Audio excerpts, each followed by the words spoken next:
Launching a business with a new twist. I was going to spin around, but decided not to. What's up and welcome to the Fervent 4. Did you know that only 4% of businesses ever cross the annual $1 million revenue mark? Hello, I'm Zack Miller, author of Anomaly. With me today are my co-host Tim Ryan, lead man at startwheel.org. Thank you so much for joining us. The Fervent 4 is a weekly show each and every Thursday at 11 a.m. dedicated to sharing insights into growing a world-class business, no matter the climate. No, I do not have a teleprompter. I just have a Google document that I read off of every week. It's okay. I can't memorize all of that. Scott Janney heads up Magazine Jukebox. So what was the first song that you ever played on the old jukebox? Tim? Scott? What was the first song? Honestly, I have no idea what I don't know what it would be for me. Maybe I used to do karaoke in college. So I did Three Doors Down Kryptonite a lot. So I'm going to say it was that. Gosh, I remember going back, hitting the mall on Friday nights, going to the video arcade, and the jukebox had tokens. And gosh, man, I'm trying to think of some of the stuff that we would play. Skid Row, Guns N' Roses, I don't know, something going way back, older than you, Zack. Right. Yeah. I think I'm definitely going to go pretty far back. I remember going, not that it's a bright note for my mom, but my mom used to go to the bars and meet with her friends. So I would go with her because, she had nowhere else to put me. So she would take me to the bars. And I remember, selecting songs that I knew that my mom would play. So I think I went with old school country Alan Jackson, Chatty Hoochie or something like that. I think that was the number one for a while on Jukebox. Yeah, as you mentioned that, I think that we used to love to play Brass Monkey from the Beastie Boys. The bass was just so deep, and it was always fun to listen to. Yeah. But it's funny because one of the things that we want to do, or that we're going to be doing, is putting in a jukebox in our studio, and that was one of the questions. Like, what kind of music are we going to put on? Are we going to put modern day? We're going to put some old school. We'll probably do a little bit of everything. But what's the neat story is, I just found out that at my grandmother's ranch in California, she has an old jukebox that's full of dust sitting in the garage. So I'm going to be flying out there to get it loaded up and get it rehabbed and brought out here. So I'm going to be able to bring a little bit of history from my family with that jukebox. So we're pretty excited about that. That's cool. CDs? What goes into that? I think it's records. I think it's going back to some records. So it's going to be fun to figure that out. It's definitely not CDs. They sent me a screenshot of it. The jukebox that you were gonna maybe do before you knew about this other thing, would it have CDs in it? Are they digital? How does that whole thing work these days? Oh man, you could get a jukebox with anything. You could get it with Bluetooth. You could get a Jack Daniels jukebox now, like where it has a Jack Daniels inside this little container. I mean, that was like a nostalgic thing, but they had it. Wow. So you can get a jukebox for anything. Yeah. So a shout out to your mom. Where on your body is the Heart Mom tattoo?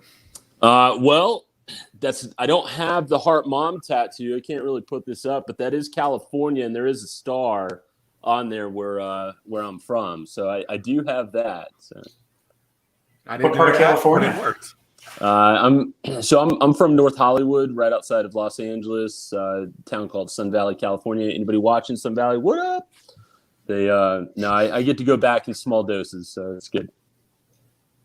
Interesting. Okay, so a lot to unpack here over the next few moments.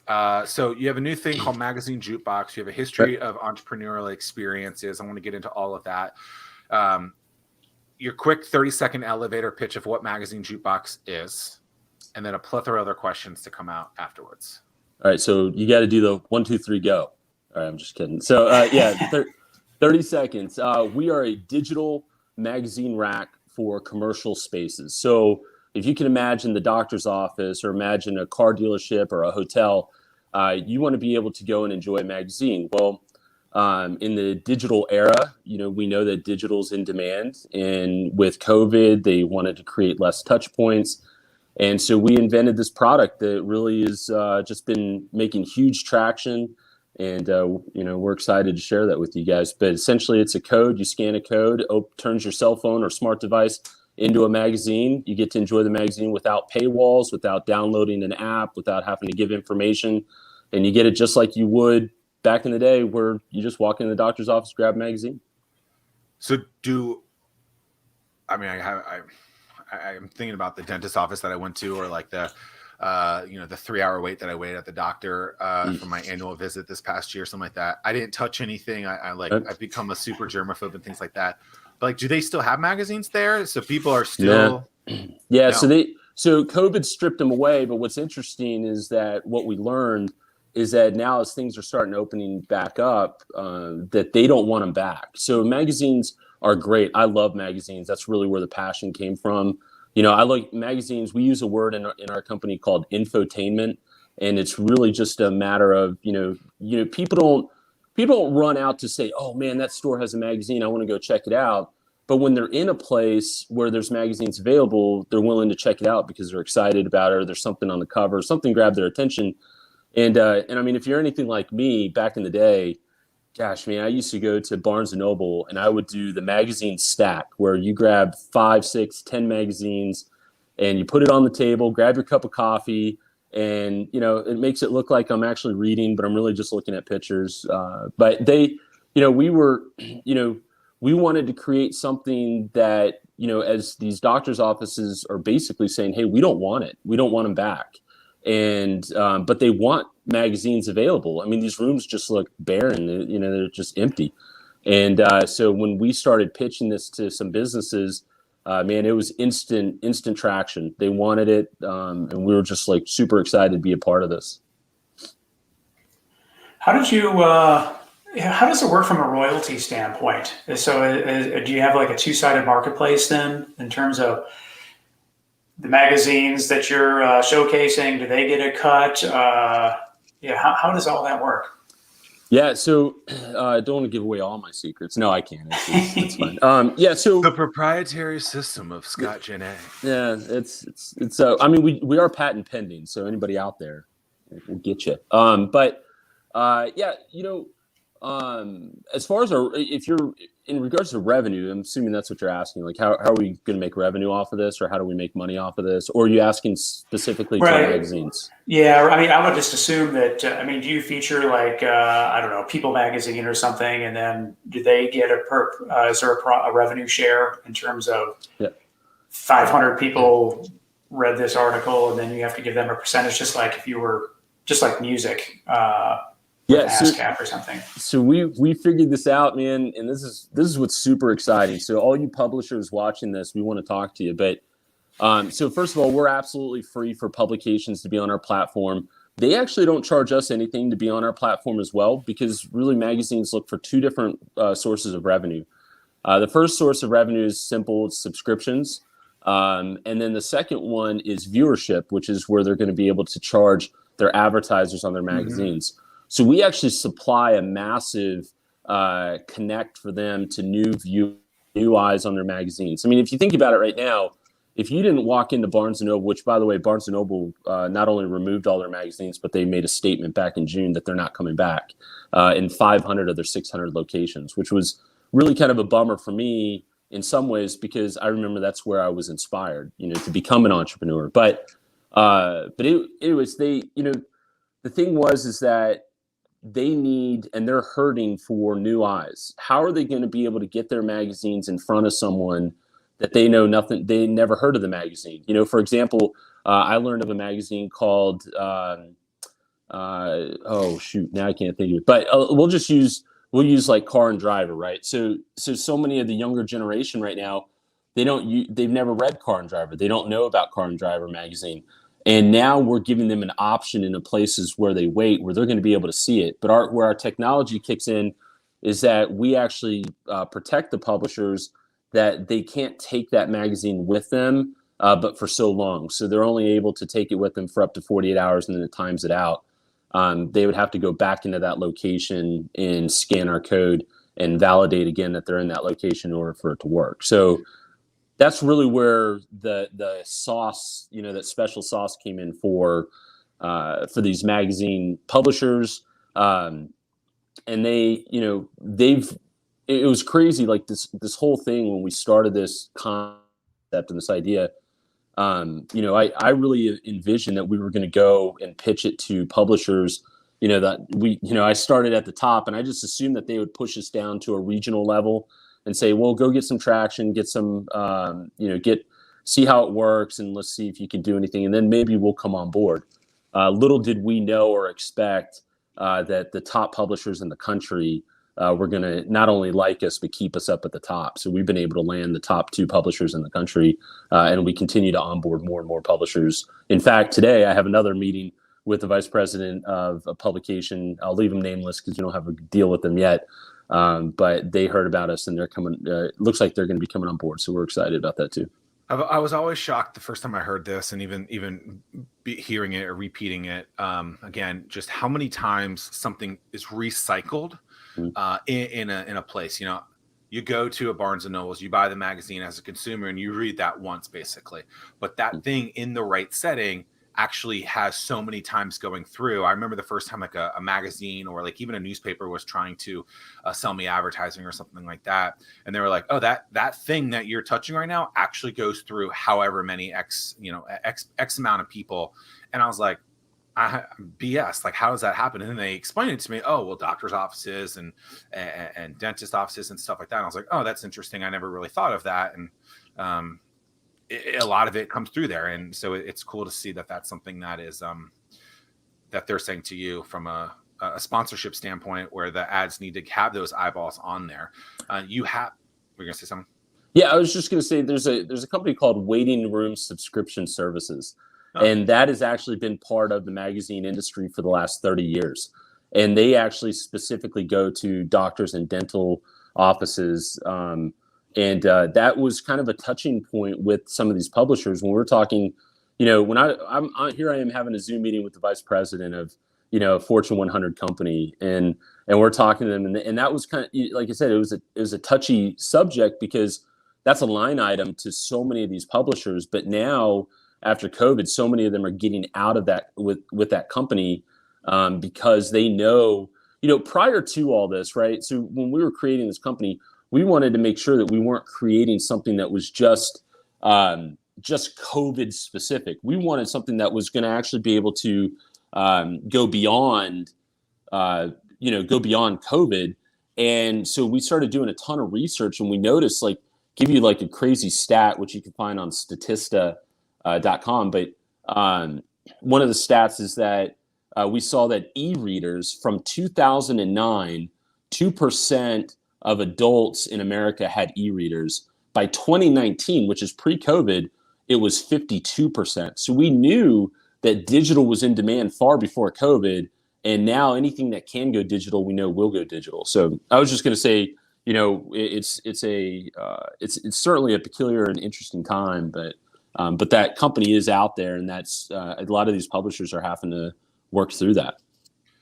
Real quick question from Chris Hill. Sounds like it could be an interesting model for airlines as too. Yeah, definitely something in there. That's the first thing I thought of. So when he put that, I thought that was So we're actually working with airlines already, and so we absolutely agree.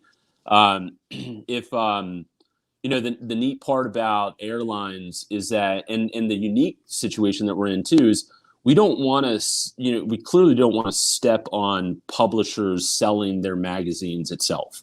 We want to enhance the experience. We want those who are never going to buy necessarily a physical magazine, but like to get everything on their phone or on their iPad.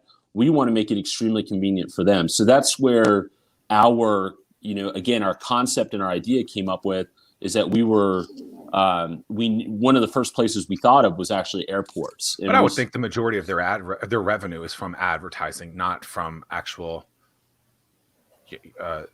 actual right. buy of a thing at this point, right? I mean, it's like later. You can subscribe. You can subscribe to a magazine for like $1 an issue, and like Scott was saying, if they say that their subscriber rate is 500 million people or something, then that's how they determine the ad costs to the people that they push out to. Yeah, so we use the terminology a burn copy. Like, does a publisher have a burn copy? And so large publishers, when Barnes & Noble exited the magazine industry, these large publishers, it was going to sting a little bit, but they were going to be fine. it's the smaller publishers that were going to take the massive hit because they don't necessarily have a burn copy. So I'll give you, for example, one of our great publishers, amazing magazine. We are super excited to be, working with them. It's called Bella Magazine, and they're up there in the New Jersey, New York area. And they have one of the most gorgeous magazines you could imagine. Their website is bellamagazine.co, I think. And when we were talking to them, though, they only have one publication. They only issue one publication every other month. So they only issue 6 magazines a year. And so we knew right off the get-go that we certainly weren't going to give away their magazine for free. We didn't want to do that. So what we're doing and working through, and hopefully things will work out, is that we're going to get their older issue, not their up-to-date issue. And then the idea behind that is that, hey, look, if you like this magazine, you should check out the latest issue, go to their website and check it out. So we're able to help drive traffic to their publications as well to get more up-to-date publications. Well, and the consumer probably doesn't realize that the Hulus of the world, the Netflixes of the world, that's already happening, right? Yeah. Where, OTTs are already getting outdated content in the same way that a magazine would there. And if you like it, well, then watch it, or consume it, in a more up-to-date kind of way. And that's it's cool that that's happening in a more print or on-demand publication as well. Tim? Yeah, I'm curious, Scott, how important is analytics in terms of, I would think that would be something that you continue to build into your product so that you can go back to your people, to people that are using your service saying, hey, this ad, or you have this many views, this ad was clicked so many times. Is that all in the works, or is that a big part of your business? Yeah, if anybody in the tech space or anybody building something, if you don't think data is for sale, you're crazy. I mean, data is absolutely for sale. And so we are absolutely tracking that. But what's neat about we partnered up with companies.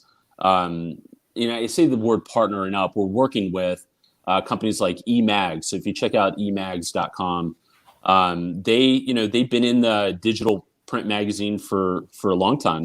They have an amazing company. They're doing great work. We love working with them. And one of the things that they do is they do a fantastic job at tracking information, and they're able to we're able to say, like, hey, look, to the advertiser, for example, we can say digitally, this magazine was seen 30,000 times in the month of May, and out of those 30,000, people scanned over your advertisement 18,000 times, and out of those 18,000 times, they stayed on your advertisement page for 3.2 seconds, 5.8 seconds. It really just depends on the advertisement. But it was interesting because I was talking to a gentleman named Ethan over at the 757 Startup Studios yesterday. And as I was showing him, our prototype, and I was showing him how it works, one of the things that he mentioned, he's like, "Oh, look, there's Tony Romo with Skechers," and it's amazing, like just that one little ad and how important that ad is for not only the company Skechers, but it's also so important for that magazine to be able to know that, hey, that ad is being seen. So now magazines are going to be able to also purchase or sell the front end of the magazine's advertisement in a stronger way than on the back end per se. So used to, I don't, it's kind of interesting data, but one of the things that on magazines, one of the biggest pages that they used to sell for advertisement was the very back page, the very last page on the back side of the magazine. And I said, why? No one ever checks it out. And they said, yeah, but 50% of the time when they throw it down on the table, it's on the back page of that magazine. And that's what everybody sees when they're walking by. And I was just like, man, mind blown. I was like, holy crap, that makes total sense. Because how many times have I seen a magazine and I see the back of it and there's an ad on there? And I was just like, maybe pick it up, see what kind of magazine it was. Who knows? But I just thought that was really, really crazy how expensive of an ad space that was. 50% of the time it works every time. Yeah. Quote that movie. Okay, so I'm not gonna let I think you that get was away. Panther. I think that was Panther. Sex T Panther. or something. Yeah, that's Sex right. Panther. That's right. The original Anchorman, Yeah. which is far better than Anchorman 2. Okay, so you are getting meetings as a company that is less than a year old, Right. is pre-revenue, basically, has just, a prototype out there with Fortune 100 companies. Most people can't get that meeting. What are you doing that's working to get in front of someone that is working at one of the biggest businesses in the world? I try to use blackmail as much as possible. I'm just kidding. I think that you just got to be creative. You got to be creative in how you approach them. If you approach people, especially large companies, in a way in which, hey, I'm going to be the best thing since sliced bread, or I'm going to bring so much revenue, I'm going to do this for you, do that for you. I think what you end up finding out is that, or what they're saying is like, yeah, you and everybody else, like, hey, look, we're already doing something great. These companies are already doing something. They've locked in a lot of great things, but that doesn't mean that they're not looking for new things. And I think that there's a really good book back in my insurance days. There's a really good book, and I can't think of the artist, but it was How I Built a $37 million agency in 7 years. And one of the things that he talked about is that he said, look, I do a lot of video conferences, and he used to buy this. He bought this camcorder, and then 6 months later, the camcorder broke, and he had to take it back. And when he walked into Best Buy and he took it back to them, he said, hey, I need to get this fixed. And the guy goes, oh, that's too bad. That's our older model. We have a new model now, so I'm going to have to send that off. And he was like, whoa, wait a second. You have a new model? And he, not that the camera that he had wasn't doing everything that it needed to before it broke, but now all of a sudden this new model was out there. And that like perks people's interest, the subconscious of people, that they want to see something new. They want to grab on to something that maybe they didn't have or wasn't able to get before. So, and then he said, he sent it off for repair, but all he thought about all that day was that new camcorder, and he went back in and bought the new camcorder. So, it goes back to, with these Fortune 100 companies, when you're reaching out to them, whether it be via email, phone call, being really creative. LinkedIn is a great program to be creative on, to be able to do some research and find out who's in, the C class, who are the people that you need to talk to. Identifying who you need to talk to is really important, right? Like if you're offering a product that is the most amazing cleaning device in the world and everybody needs to have it, going to the vice president or the CEO of the company would be pointless, because they're just like, hey, I don't have time to deal with this. I could care less. But if you went to the vice president or the senior janitor, and you started talking to them and you reached out to them about the product, then you're going to be able to, potentially make some ground. So it's really about knowing who you need to contact, doing the research, and, never giving up. You just constantly go at it, try to figure out creative ways to message them, and hopefully something sticks. I think a lot of people mess that up, where they think, oh, well, I'm this person, so I need to go talk to that person. It's like, Darren Sugiyama is the author of the book that you were talking about. Oh, that's it. Yep. How I Built a $37 million insurance agency. Shout out to Gavin Anderson for speaking out those details for us. Thank you. Yeah, that's cool. I'm glad you brought that up. Yeah, it's a great book. There's a lot of gems in that thing that you can take away from. It's a real simple read. What other books would you recommend? Well, Green Lights, that was pretty good. But I liked listening to Green Lights because it's in Green Lights from Matthew McConaughey. Yeah, that was great. But you had to listen to it. I think listening to it was better than reading it, and that's not always the case. But did he read it? Yeah, he narrated it. So therefore, it's like you get to hear it in all of his mannerisms, and it's just like man, you really feel like you're in it. But he talks a lot about like, you're going to get a lot of red lights, but when you get the green light, man, you go for it. You just jam, you go. So he went on a nice little media blitz tour, and he seems like a really rad dude. Yeah, I don't know why he wants to get in politics. It looks like he's trying to do that, and I'm just like, man, I don't know you want to do that, but yeah. He was on Hot Ones. I don't know if you ever saw that, and so that was a good one. No, he seems like and he was doing long interviews too. A lot of these media blitz tours. So a media blitz tour is where you are selling this new thing, and the publicist is basically trying to get you on as many places as possible. And usually it's like 10 minutes here, 20 minutes here, and then everyone is all those publications are just getting a couple minutes. He was doing like 90-minute things, 2.5 hours, like I mean, those are long form media tours, which most people don't give up that time with. And so kudos to him to do that. Well, you can't fake authenticity, and he's super authentic when it comes to loving people. Yeah. I mean, that guy just loves people. So being able to talk is very natural to him, and talking to people, he wants to help inspire and help people, be successful. And that, what I love about that personality is that it's so important to have that same personality when it comes to starting up a company. If you're mean or ugly, or you're just you're not passionate about other people succeeding, most likely your startup's going to fail, because who's going to want to be a part of that? They want to be a part of a movement. People want to be a part of something that's going to be great. So I didn't realize how popular this book was. Greenlights was, by the way. I just looked it up.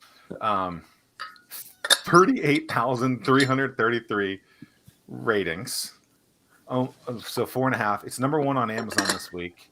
I didn't realize over 2 million copies sold. I mean, that's hard to do that. So for him to do that, I mean, it's because of his voice. I'm telling you, like I think 1 million of them sold because the story where they were talking about when his dad had the contest about who could pee higher on the wall. Dude, I was trying to run while listening to that, and I was like hunched over, dying, laughing.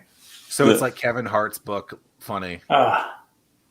Try and. I remember I was Tim had told me a couple years ago to listen to Kevin Hart's "You Can't Make This Shit Up" or something like that book. Isn't it? I think that's the name of the book. Something like that, yeah. And it was when I was actually like physically in the gym, like lifting a little bit, and there was like jokes, and I got my 95-pound bench press on, just straight 95 pounds, not on each side. I wasn't gonna lie for the viewers. I'm trying to pick that up, and I'm like, just dying laughing. This guy is so funny. Like, so maybe I'll listen to this now. So you guys might have convinced me to. I love the story in there of when and it's a sad story, but it's a really funny story. Is when his father passed away, and the mom's like running out, and she's like, "Take that sheet off of him. I want people to know what kind of man he was." I guess that he died while having sex or something. I don't know. And I was just like, I looked at my wife when I heard that, and I was just like, "Look, honey, keep the sheet on." You know what I mean? Like, just keep it. You don't want that. I mean, the impressive thing really was just the fact that he journaled every single day for however many years, and that's where the book came from. Zack is really, really impressive. And let me clarify. I meant like keep the sheet on me. Like if I die, my wife's great. Like I want to make sure to clarify. Like, honey, if I die, keep the sheet on me. Like let's just make sure we clarify that. All right, go ahead. All right. So it's June 3rd, 2021, episode 60-ish of the Fervent 4 show. And this is the first time we've had these type of talks. So a way to be the anomaly in that, Senior Scott. Well, with that, I mean, so I'm curious, Scott, so you mentioned that you have an insurance background. How much of this, I would think that's an essential part, being honest, sincere, caring to, how much did you learn in that? From the insurance agency, connecting with people. I mean, this is what you're doing now. Yeah. So it's a great question. So, I've been in the insurance business for 12 years, and my wife is actually the CEO. She runs the companies now. We still have agencies that we own, and certainly look up Lauren Janney and insurance, and you'll find her. But and she does an incredible job. But yeah, I mean, my wife and I, we're both not only P&C, L&H licensed, but we also have our FINRA licenses, which require us to be, very forthcoming with information. We have to be extremely honest. It definitely prevented us from how we raise capital when we were starting the company. When you're FINRA licensed, your broker dealer can prevent you from using crowdfunding. So we couldn't use crowdfunding. Had to incorporate the company, but as far as like having empathy for people or talking to people, because in the insurance business, that's it's so serious all the time, and to insurance defense, it has to be serious, right? Like I mean, you're talking about people's livelihoods. You're talking about the kid who just graduated college and passed the bar and is becoming an attorney, and if he gets into a bad accident, and doesn't have enough coverage, he could go bankrupt, and which would strip him potentially of his license, and there goes his career. And so when you hear those, when you know those things, like, and I've been practicing those things for 12 years, it's when I bring on a staff member, when I bring on an employee or something like that, I'm very conscientious of what I'm doing for their future. And I think it's really important to understand that I'm not doing this to just become this uber rich guy. I mean, don't get me wrong, that'd be great. But I'm doing this because of all the careers and jobs that we're going to be able to offer with this company, and that to me is what's truly exciting and what really gets me driving even more. So hopefully that kind of answers your question. But yeah, I think insurance definitely it encourages you to be more upfront and honest. A lot of transparency. Yeah, and I'm sorry, Zach. I mean, at the end of the day, it's really easy to do business with people that you know and like. Mm-hmm. And you certainly come across as someone that you can get to know really quick and like really quick. So it's easy. So when you're talking about getting the phone calls and the meetings with the new gig, I mean, it just makes it a whole lot easier because, charisma just has a huge impact from a founder standpoint. And I see so many businesses that stumble because they don't have that charismatic leader that needs to be the front man. Mm-hmm.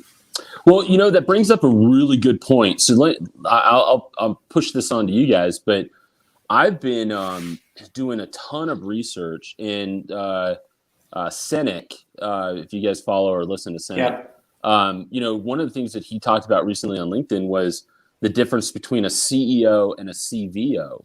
And he basically says, hey, look, I don't like CEOs. I like CVO. And the problem with, most likely the CEO is really the visionary of the company. It's not their job to understand how to do all the algorithms or all the software or all the coding, or they don't need, the CEO doesn't need to know how to do your, balance the books and all that stuff. But they need to be able to see the future and see the future of the company and how to get it there. And that's why he says, I don't like the term CEO, because when you are using the term CEO, executive officer versus visionary officer, when that CEO steps down, it's time's up, resigns, something, God forbid, should happen to them, they pass away, whatever, the typical next step is the COO would step in. But then unfortunately, I mean, look at Apple, look at Steve Jobs, mm-hmm.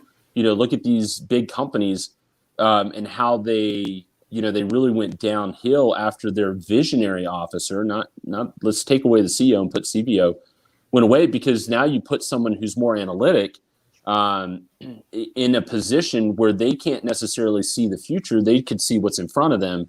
And not to mention, I mean, they're really good at that, right? Like, they're extremely good at their job, but that's not going to take them over the mountain when they have to get over that mountain when the CEO is now stepped down or, retired or passed away. You look at someone like Steve Jobs, and then Tim Cook comes in. I mean, what has Apple released that's been super innovative? I mean, AirPods would probably be the number one thing, but Tim Cook's just a great executioner, and he can execute, and he runs a super solid business. But in terms of pushing the innovation envelope, Apple hasn't really done a whole lot that we've seen yet. Yeah, I think it's Apple's definitely slowed down. I disagree with that statement, but well, yeah, but dude, all that stuff's already out there. I mean, what new book of business? Look, and I'm using an Apple computer. I have an Apple. And how old is that Apple computer? It's older. It works very well. Is that what you're getting at? So that's my point. What innovative thing has come out that said, man, I need to get this new laptop? What Scott was just talking about, I need the new camcorder. So if it's a 10-year-old laptop that's still doing this job, then something innovative enough hasn't come out to push you to make or that it's purchase. Doing a good job. Right. Yeah, I don't think Apple actually is that innovative of a company in certain things, because oftentimes they do things that are a little bit lower level, I'm gonna get a lot of Apple haters for this. Like they don't always have the most like No, innovative you're thing going to get a out. lot of Apple haters that like this. They are like if you compare a lot of stuff between Apple and their competitors, oftentimes the competitor has a more powerful thing, but the Apple thing is a better experience, I guess, in a lot of that. And so, I don't know, what's the most innovative thing that Apple ever did? I mean, what would you say? I would say the iPod. When they came out, the first thing who did that. MP3 players were out there. yeah, forever but they did it in a way where it just made sense. They were able to connect their own music platform to the iPod. So the software and hardware together is something, the innovation piece in there. Yep. Tim, what would you say? No, I would agree. I think that the iPod changed everything, and then the most innovative thing since then would be the iPad. And that was the last thing that Steve Jobs worked on before he passed away. Yeah, and since then, I mean, if you look at it on a timeline, right, or and you look at all the innovations that they came out with, it's relatively a short period of time while Steve Jobs was around, but then since Tim came in, it's slowed down. It's like everything's kind of rolling out a little bit slower, and I think and I'm not like, I didn't know Steve. I mean, I don't know Tim. I mean, hey guys, if you're watching this, I'd love to chat with you. But there's all those rumors where Steve was really hard to work with, and right. Tim's a little bit easier to work with. So I mean, it comes into question, like, what's his passion? Tim may have more of a passion for people, but than he does product. Don't you think that the most innovative thing that Steve Jobs did was actually just say this is 1,000 songs in his pocket, and that hooked so many people because it did it? I mean, look, and I buy like almost exclusively Apple products, so like I clearly like use them, but as do I. Right, I just don't like.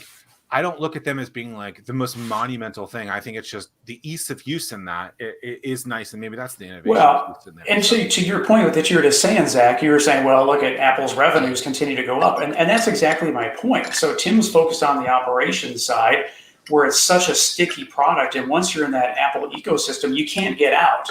So I mean, I have the Apple Watch, I have the AirPods, I have the Mac Mini, an iPad. I mean, however many Apple TVs. I mean, you're in the ecosystem and you're in it forever. So from a stockholder standpoint, it's great because you're in it and you're just continuing to give them money. But yeah. Like recently, I just found out, and you guys can call me out on how behind in the times I am, but I just found out that you can mirror your laptop to your iPad and make it a second screen. And I'm sitting there going like, dang, I've had this iPad in my backpack this whole entire time. I rarely use my iPad. I was like, very little applications for it now between my phone and my laptop.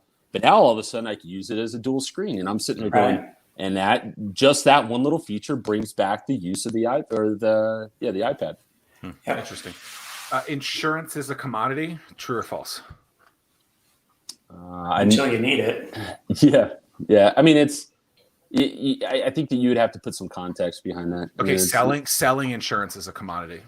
The aspect of okay, so let me ask you this a different way. So, insurance is something that insurance salesmen and women are something that most people despise, want to stay away. They don't want to deal with that type of thing. Yeah. True. So true or false? I would say true. And the reason why is most people don't want to be called out on their lack of paying attention to like no one wants to spend more money on insurance, right? No one wants to get the phone call and say, hey, you don't have an umbrella policy and you need to have an umbrella policy. And then they say, well, you're just selling me something new, or you're just selling me an add-on. And when we can show, as agents, we could show all the statistics behind it saying, no, I can show you exactly why you need to have that. You have a 16-year-old driver. And I'll give you an example. Up in Yorktown a couple years ago, there was a TAB student, and he was driving with his two buddies. And I think it was like ring dance or something. And homecoming. Yeah, homecoming. An absolutely horrific accident. And the two kids, all three kids passed away in the accident. And the driver, for all intent, the parents of the passengers could sue that parent now for whatever they can get. And if that parent doesn't have an umbrella policy, then, and they have minimum coverages, then they could be in a really tough spot. They could lose their house. They can have garnished wages. The Commonwealth of Virginia and many other states, you can get up to, I think it's up to 18% of your salary can be garnished to repay a claim. So, but yeah, what's funny? What's funny about insurance? I wanted to go into something else with that, which is why I was getting to it. Yeah, go for it. Which is basically, so when something is like that, when something, not the specifics, but when you have something that's being sold basically everywhere, that anyone can get it to some capacity, what are you doing to stand out because you have a multi-million-dollar business in that? You guys have been able to build a huge book of business over the years. You've been able to acquire other brands in your world. Like, what did you do special that other places aren't being able to? I don't know that it's anything that we did special, except for we were just, we were genuine to ourselves and to our capacity. What was our level of capacity that we could take on as a husband and wife? How many agencies, how many staff, can we honestly manage or work with? Those were, what was our limit? And when we figured out what that limit was, then we pushed for it. You exercise, I love the word grit, like you just have to have the grit for it to go for it. Don't accept no. I rarely accept a no. Although I will say this, I shouldn't say I don't accept a no. I actually appreciate no's. As someone who has, my faith is really important to me. And so many times, like, I've prayed for something and it wasn't until later in life that I realized, as I was praying for something, like, for example, like, oh God, I would really love to, for, me to be able to buy this new car. And then I go and, let's go younger years. And I go and say, I really want to buy this new car and the payments are going to be $800 a month. And the loan guy says, yeah, denied. You can't afford that. And then I would get mad. I'd be like, God, I prayed for it. I really thought I wanted it. And then I'm reminded later on in life, it's like that no kept me from going bankrupt. That no prevented me from, overexerting myself financially and putting myself in a really, really bad spot at a young age. So what I've learned is that a no is just as powerful as a yes. So when I'm talking to people and I'm saying, or I'm going after companies or I'm trying to sell a product or whatever, I'm okay with a no. In some no's, I look at it like, hey, door shut, let's move on. Like, that's, in some cases I'm like, thank God they said no. Then other places where they say no, I just look at it like, okay, it's no for right now. So let's do, how about, I'll try back, in a different approach. And what's funny is one of our larger agencies, when we acquired it, I was originally told no. I was actually denied the acquisition. And I remember I wrote like a 5-page letter explaining why I thought that was a bad decision. And 3 months later, we were approved for that same acquisition. So, I took the no, but then I used that no as a motivator to get me to where I want to be. By the way, the person who said no is no longer with the company, and I'm still here, 8 years later. So, or 5 years later from that acquisition. So it just goes to show, like, you don't necessarily give up, but it's okay to accept a no and make sure you realize that is just as powerful as a yes. A few years ago, I interviewed the People Shark, Damon John, and I asked him, what do you do when you get a no? And his response is similar to you. It's like a no is a definitely maybe or something like that.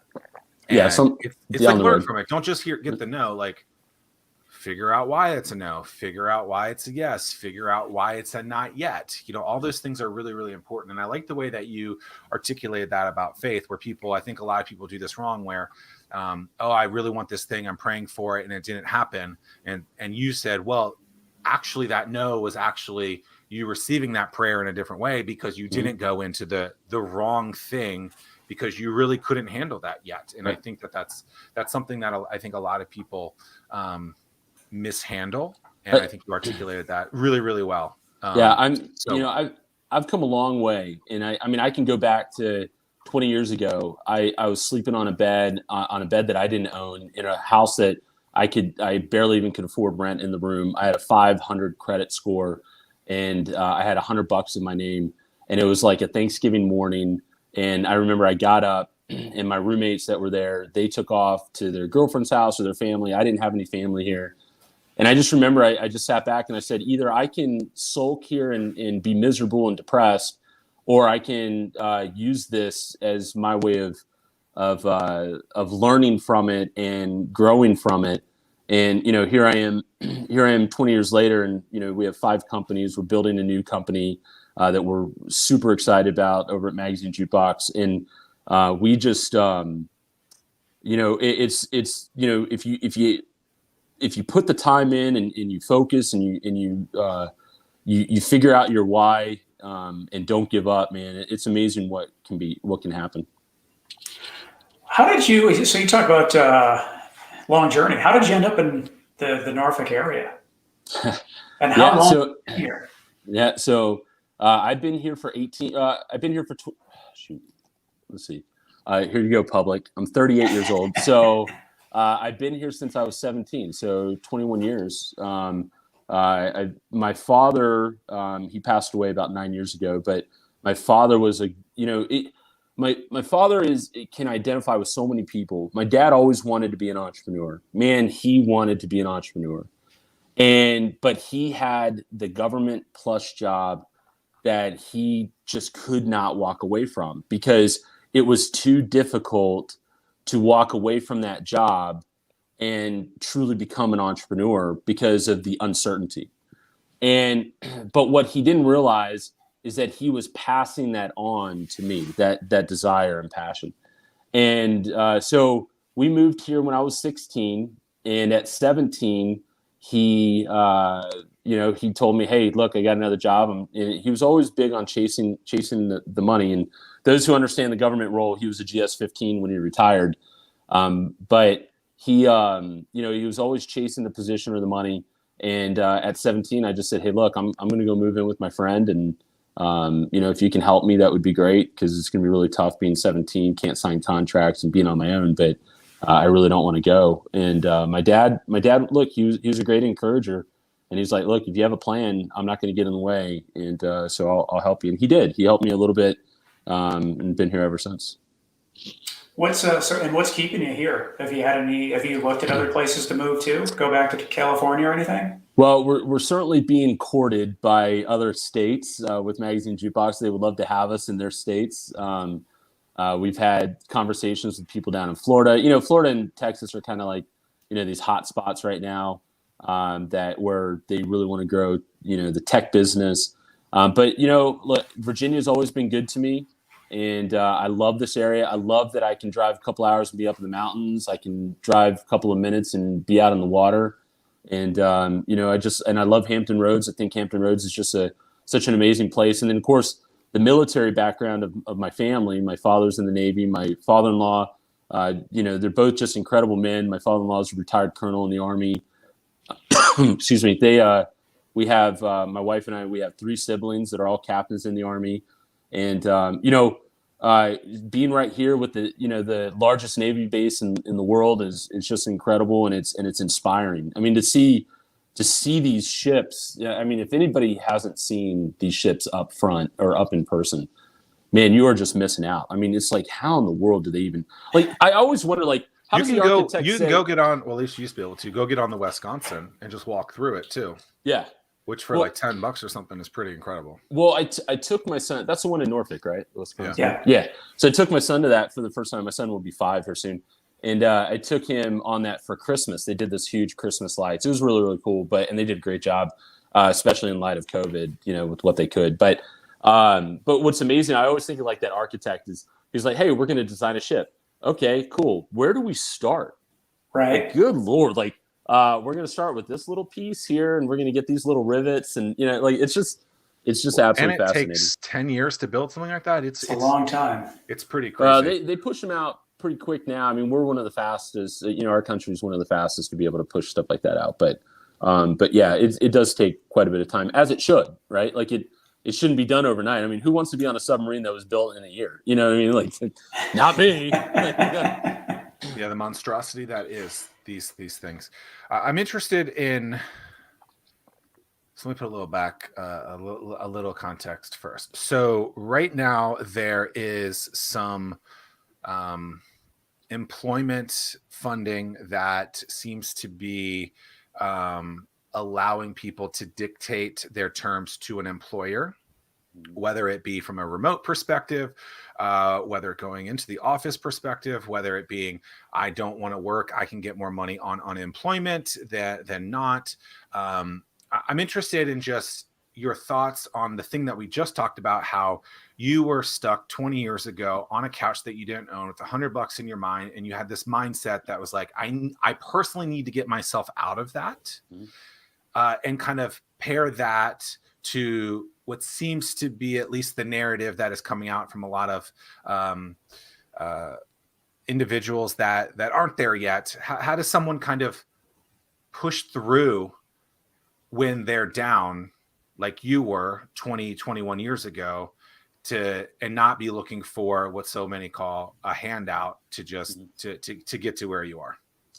Yeah. So I think so much of it boils down to integrity, and somebody has integrity for themselves and for others, that they want, I never wanted a handout. In fact, I never received a handout. It's kind of ironic. For the most part, I grew up in a mobile home in California on my grandmother's ranch. My mom, she was a waitress, and it was me and my brother and my mom in a 1-bedroom mobile home. And so, but I knew from a very young age that I wanted to do something great, and I wanted to be able to help others. And I think as an employer, you really got to meet your people where they're at, right? Like you can't, if there's people that want to stay on unemployment because it pays more, it's certainly their prerogative. But I think that what they're going to find is it's going to be really difficult as those benefits kind of go away. It's going to be really hard for them to find the job that they'd really want to be in. And instead, they're just going to be settling for jobs because now they've come accustomed to that unemployment. And I think what you're going to find too is that where people are, struggling right now, to be able to help people with a hand up, not a hand out, but give them a hand up. Like, what can I do that will help someone be successful? What can I do to help someone be in a better spot than where they're at now? And you start with one person. You literally change the world with one person at a time. So those who are stuck in that rut, first of all, I think that faith is really important. But if you're not a faith-driven person, then maybe find helping someone. I think when you start helping people, it really changes your perspective in life and what's important. And that day on Thanksgiving, by the way, when I woke up and I knew everybody was leaving, going out with their family, and I was certainly down. I chose that day to go to the soup kitchen and serve.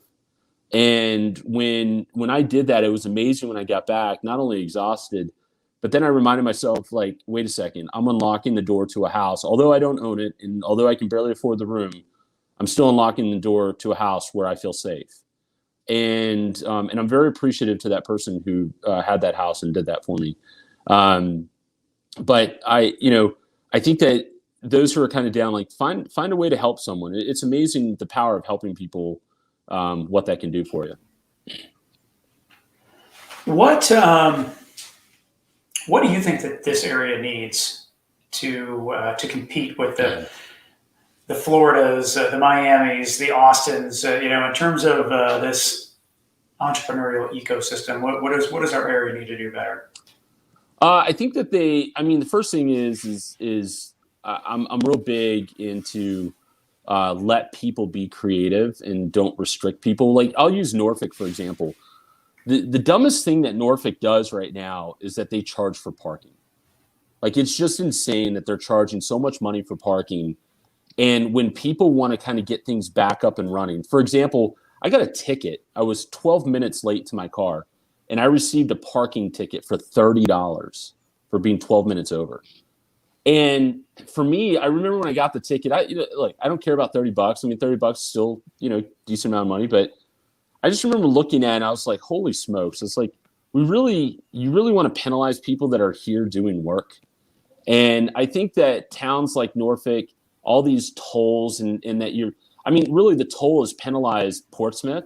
It's penalized Suffolk, didn't penalize Norfolk. It doesn't penalize Virginia Beach. So I think that they need to lighten up on some of the things that are costing people money that's preventing them from thriving financially. And then I think also from a eco standpoint, more funding would be good for startups or businesses. And then also, and it's not really a state thing, but like on a federal level is like, gosh, stop taxing so much just to have employees. If you like, these business owners want to hire more people, but if I'm paying out, let's say 25%, it's actually 27% right now. If I'm paying out 27% for every dollar I'm paying an employee, if I have 10 employees, I literally could hire 2 more people if all that money wasn't going to taxes. And so I think that it would be nice if they could figure out a way around that. So the cities would say, oh, we have to have money into our general fund, whatever. The state would say, oh, well, we have to make money in there. Like, what's your pushback, or how do you solve that problem instead of statistics? And I would show them that when you put more money in people's pockets, they spend more money in the areas that they live. And you're going to be able to see that your economy is going to grow substantially when people have more money in their pockets. And I wonder too, like, how much money are they spending on the parking person that's giving the tickets to, and then the person that's going around with the money? Like, would removing that? I don't know the answer, right? I remember I used to have a business I still have a business in Norfolk. I used to have an actual physical space, sure. Brick and mortar space downtown Norfolk. People always talked about parking as an issue. I always pushed back, but it's interesting now when I go back in a couple of times a month. There was a bunch of free spots for a while. And I was like, oh, this is really nice. Well, the last 2 times that I've gone there, they've actually put up meters for that. And so it's interesting to me that it seemed like they got it for a little bit, allowed it to happen. It seemed to be successful. And then now they've gone back to that other system. And I personally don't know the answer. I don't know that, parking should or shouldn't be charged for. But it is interesting that you want an area to thrive and grow, like you're saying, and yet you are putting kind of some restrictions on there, especially during an area like COVID, where it's like, it is interesting that you say that. Other cities charge though, so how do other cities do it? I think that they should have put a pause. I mean, honestly, should have put a pause, and especially right now, they should put a pause and say, "Hey, Norfolk wants you here." Versus spending $10 or $12 to park there for 5 hours. Do whatever you can to get people in there. Give it to them. Exactly. Chances are you're going to go there, spend money, and then sales tax is going to make up for what you're losing in parking anyway. Substantially more. Stats will show that. I mean, all you have to do is walk aroround downtown Norfolk and realize it's not the Mecca that people want it to be from a traffic standpoint. Oh, it's super sad. Yeah, I mean, look, I'm going to give you guys a panel view. Check this out. I mean, like, look, I'm literally, can you guys see that? Like, I'm looking at downtown Norfolk right now. And it's things are moving, and that's good. But look at the parking garage. See that parking up top? Right. Nobody wants to park there. It's because it's raining, dude. No, it's not raining right now. It's not raining. Now I gotta reposition this thing. Yeah, I've always said that was stupid. I always said, like, look, if you want to, I had this conversation. I feel like I've said this before on the show.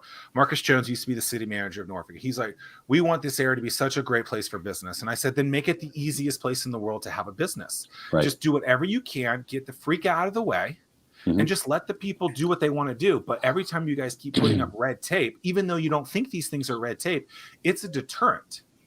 And so just make it super easy, because by the way, now you're giving someone else an option to go somewhere else, to not do anything, right? And it's just like, you guys are holding yourself back. And I'm not a really big excuse type of person, but like, this is what ends up happening is people go, well, I'm just not going to do it. And now that we live in a world with a lot of people doing remote stuff, it's like, the person doesn't have to go downtown. The person doesn't have to go anywhere. So you better damn well make it as easy as possible.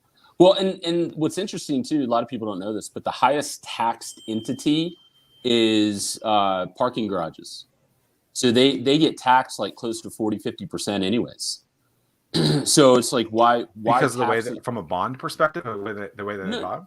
no, it's because of how the city see them is like, really, they look at them as just a money grab, like it's a major money grab. I mean, think about it. They got to update the parking lines and they got to make sure the structure is sound. But outside of that, it's really maintenance free. And so they're like, why should we let you just make, a dollar here, dollar there? We want a piece of that action. I think, and I'll throw this piece out. I think as they're trying to figure out what to do with MacArthur Mall, as things are kind of going south there, I think that if they created a way that would make it inviting for people to be able to come and park and enjoy Norfolk, that would be a huge plus at no cost. Like, allowed to be at no cost or minimum cost, $1 for the day, whatever it is. Right. Well, I mean, it opens up a bigger issue just in the sense of someone needs to be on top. You need to have that chief visionary officer to look at how are we rewarding different sections. So it's like the parking person is just doing their job. Sure. But from a bigger standpoint, you have the marketing department for the city saying, hey, we need to bring people down here, but yet all of these reward systems aren't aligned properly. So it's like this parking attendant's job is how many tickets can I write? And that's what they're going to get rewarded for. And marketing's like, hey, man, we're trying to bring people down here. And the narrative is that people hate parking in Norfolk instead of saying, hey, I had a great time in Norfolk. And so top to bottom, yeah, I mean, it's an interesting... Well, and like the light rail, great idea, but why didn't you take it out to the military bases? You know how many guys there that don't drive that would love to be able to jump on the light rail and come down into the city? Like it's simple thing. I mean, not that would be simple. That'd be extremely expensive. Don't get me wrong, but it's simple concepts like that would be so beneficial. Yeah, and I bring it up not to crap on the city of Norfolk. If I'm bringing it back from a business standpoint, it's like when you are the leader of your business, you need to make sure that the reward systems align all the way across your entire business so that you're not contradicting yourselves within different departments or different sections. Not to mention just the attraction aspect of non-locals, right? Mm-hmm. When these economic development folks in any city are going out somewhere else, and here again, more deterrence or more negative opportunities. Look at us. Look at us at Magazine Jukebox. Like, we would love to have our business. Like right now, we have it out in Norfolk, but that's because we have minimal staff. But if we all of a sudden have, let's say, 100 employees, I don't want them here in Norfolk, because every employee would cost me an additional $90 each just to be able to park. Right. So, do 90 times 100, $9,000 a month just for me to, have people park in here is insane. Would you rather have, and kind of to your point, I don't know what your staffing would be, but let's say those people make $5,000 a month, right? That's 2 employees that you could have more employees instead of the parking aspect of it. Yeah. So oftentimes I think that people aren't looking at this from a top down, full brand. And if I had 100 employees, Tim was articulating it. Right. And if I had 100 employees here in Norfolk, how many of them do you think would actually probably live in Norfolk? A third of them. So they're going to gain that money back, plus some. People want to be close to bars, et cetera. But if they're ticked off all the time, yeah, that's interesting. All right, we need to wrap. So, Magazine Jukebox. I don't rap. WRAP. So, Magazine Jukebox. Yep. What's the biggest obstacle for you right now that's holding you back? And how can we help you? Yeah, and how can we help? Yeah, so getting our name out there. We're looking for businesses right now. So we're offering for the first 2,500 companies that will allow us to be inside their locations to be able to provide the services, that we're offering them a rate that they will get for life. So it's really inexpensive. Doesn't matter how big or small the company is, as long as they have a waiting area. So coffee shop, a nail and hair salon, car dealership, whatever that is. It's $144 for the entire year for them to be able to provide digital magazines for their patrons. And we don't require any information from those clients. We're not asking for them to download anything. It's very, very simple. And the first 2,500 businesses that come on board with us all across the country, it doesn't matter. It doesn't have to all be here in Hampton Roads. It could be, down in Louisiana. But those 2,500 companies would get $144 a year for life. So they'll pay $144 a year for life. That price will never change on. That's cheaper than what they're paying in magazine subscriptions right now, I'm sure. Yeah, and it really is, and it's so simple. And that was our thing. We wanted to keep things very, very simple, and we wanted it free to the consumer, and we wanted it to be, really just a very simple process. It's awesome. Very great. Go to magazinejukebox.com to grab that offer. Awesome. Question mark?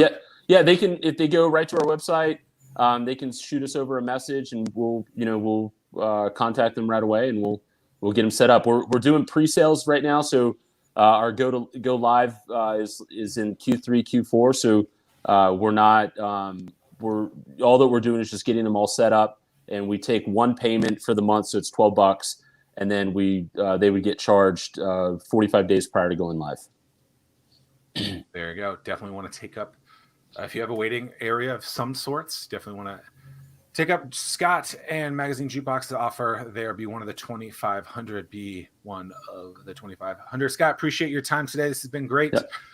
Until next time, peace, y'all. Thanks, guys. Appreciate it. And pancakes? Question mark? Yeah. Chocolate chips. How about chocolate chip pancakes? Awesome. And apple fritters. In the form of a bear, maybe? I don't know. Stay tuned. Later.